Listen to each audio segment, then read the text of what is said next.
In 2005, I was very kindly invited by Bentley to come and have a test drive in the then new Continental Flying Spur. Now, they could have so easily produced something that was, let's say, only 4 litres. Somebody said, well, if only it had another 100 horsepower.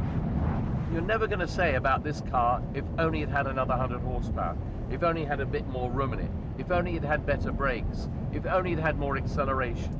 I mean, it's 0 to 60 in 5 seconds. It does virtually 200 miles an hour, 185 without any problem anywhere you want to go. Now, here we are in 2008, and Bentley very kindly invited me back to drive the 2009 model year Continental Flying Spur, and of course the new Continental Flying Spur Speed.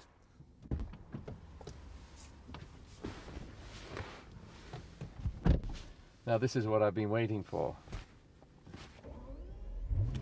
Hear that familiar burble? I just love that sound. Anyway, let's go and see what we can do.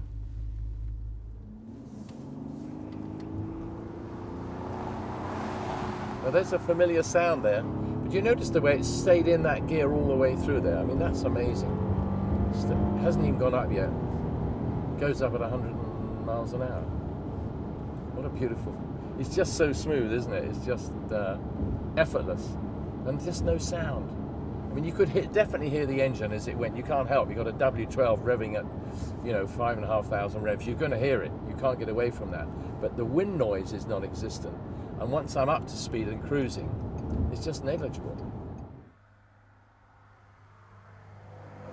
When I accelerate and start to work through the corners, the ride is very, very smooth indeed. It absorbs the bumps. And of course, the engineers at the factory, what they've done, they've actually softened up the shocks, softened up the springs, and softened up the anti-roll bars, yet somehow maintained this fabulous platform where the car actually is very flat going around the corners without any noticeable roll. It is beautiful the way it actually absorbs it all.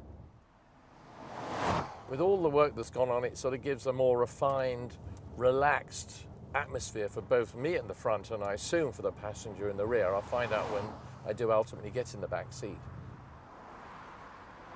So here I am in the 2009 model year car, and it really is delightful. I mean, absolutely beautiful. The seating is very, very comfortable. That's the first bit one has to really mention. It's one of the 3 options that we have, but we have the 2-seat option with the bench seat in the middle, and the 2 outer seats actually are totally adjustable, and you can tune them into the passengers' sort of personal likes and dislikes. But it's really, really lovely, very, very comfortable to sit back here. And of course, as we talked about earlier, we have, of course, all this new soundproofing, and I can't wait actually to put the name entertainment system on and to listen to some of the music if I get time and I stop talking. For somebody that likes the ultimate in speed, I have to say that this car just about foots the bill. The most amazing thing is that it's actually a flying spur speed. And it really is quite a remarkable car. I've enjoyed every second I've been driving it.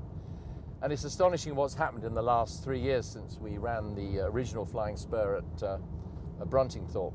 I mean, it's just phenomenal the way this car handles. And when you actually get down to what it offers, it's very, very special.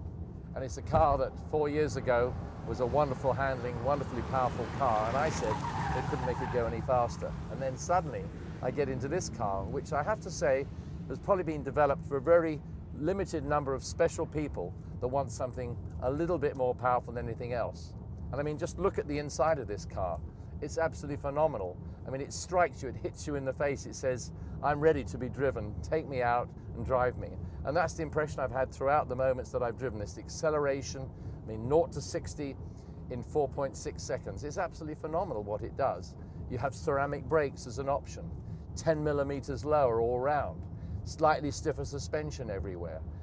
We know that the exhaust system is slightly better, slightly more efficient. I mean, what a wonderful car.